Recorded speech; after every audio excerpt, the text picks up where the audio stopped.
នៅភ្នំពេញគេដល់40អង្សាសេអញ្ចឹងណាងាយនឹងបែកញើសខ្លាំងណា 1SK Brightening Body Cream ចូលបានល្អដូចពាក្យគេនិយាយតោះមកតែជាមួយខ្ញុំទាំងអស់គ្នា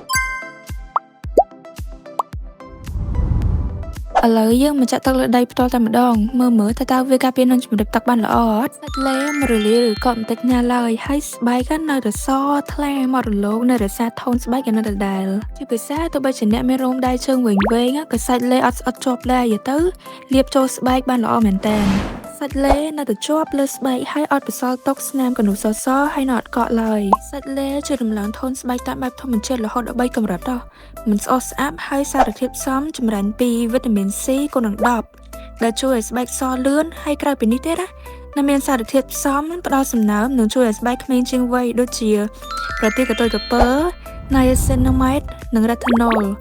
លេកម្ពុជាសកម្ពុជាថៃបំពន់បើសិនជាអ្នកទាំងអស់គ្នាត្រូវចេញក្រៅផ្ទះឬត្រូវថ្ងៃញឹកញាប់ហើយចង់ថែបំពន់ស្បែកឲ្យសពិតប្រាកដនោះ